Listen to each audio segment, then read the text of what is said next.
Seventh biggest power of attorney mistake is not putting in that document specific authorities. This really doesn't have so much to do with the medical. The medical one is pretty simple. It's usually in the form documents you'll find online. It's usually like one paragraph. You can make decisions for me based on my healthcare directive and withdraw treatment, etc. When we're talking about not including the specific authority needed, we're really focusing on your financial power of attorney. So your power of attorney document can grant about as much authority as you have. Really, what you can't grant is authority to change your will. That's always reserved to you. But power of attorney documents typically will say you can manage my real estate, my banks, my investments, filing my taxes, dealing with any kind of personal property I have, buying and selling a car, handling insurance, annuities, litigation. Just think of all the myriad things in your life that have to do with, business aspects of life. So power of attorney documents typically, as a general grant of authority, say they can do all those things. Where people run into troubles is with not granting very specific authorities. You see, under the Uniform Durable Power of Attorney Act as adopted in Washington, we have a statute that says if you want your agent to do certain things, you have to spell that out in your document. And if you don't do that, they will not have authority. They won't have authority, for example, to do a transfer on death deed. We often want clients to be able to do that on behalf of the principal. That's who signed the power of attorney document. That's the principal. Let's say they've lost capacity and they wanted to avoid probate, but they didn't do that. They didn't set up their estate plan correctly to do that. Well, we could avoid it by a transfer on death deed. But in order for your agent to have that authority, you needed to say that in your power of attorney document. The Washington statute changed on January 1st, 2017. So if your document is older than that, you likely need to go have your attorney look at it for you. And frankly, as a rule, 5 years, look at all your estate planning documents. Banks often want to see them even fresher than that, but let me not go astray right now. Let me talk about specific authority. Make sure you include specific authorities. How are you going to know what to include? I mean, you can just look at a form document and they might have boxes and you'll check the boxes.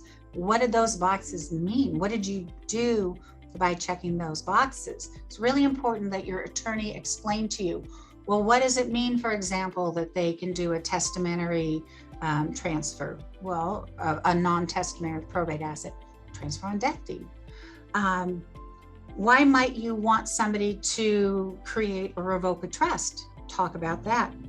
Why might you want somebody to have the authority to make a gift, and make a gift not just to the $15,000 exclusion amount, but beyond that?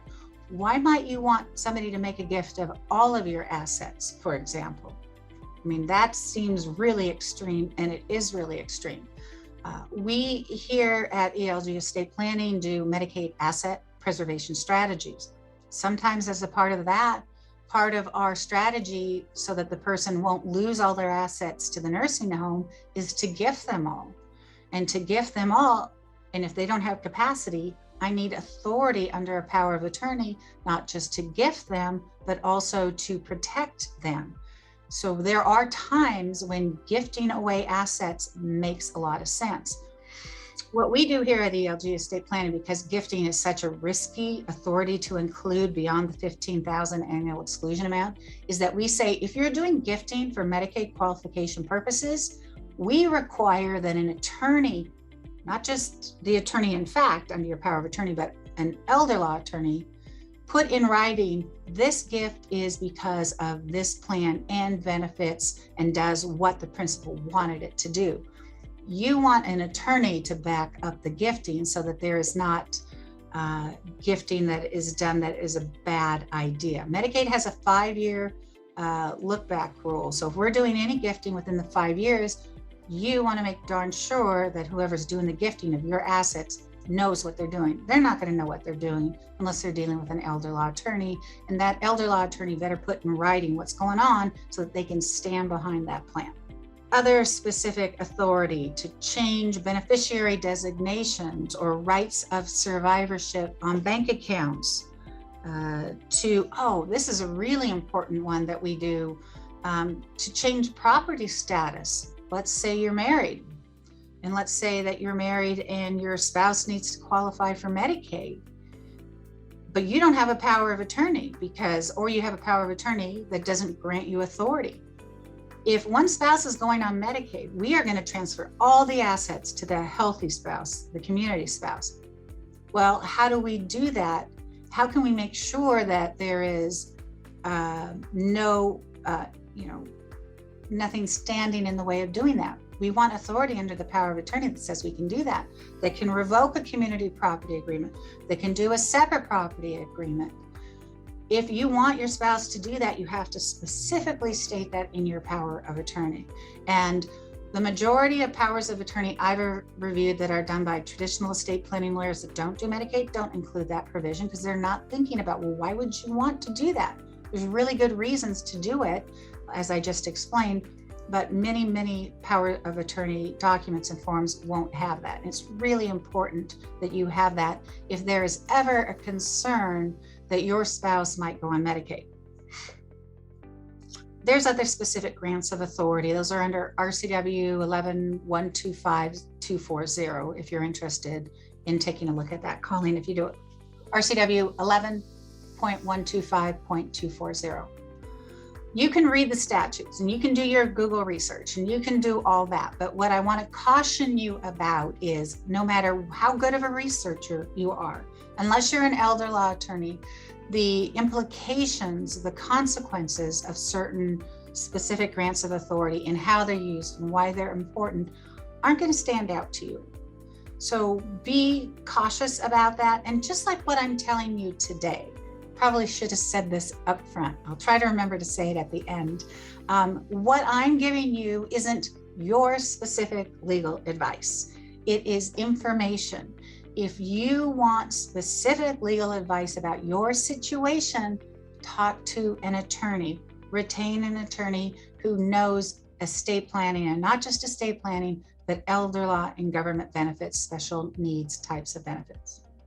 Okay. One of the reasons I think that's important is, everybody can find a form online and fill that out, and you can do that.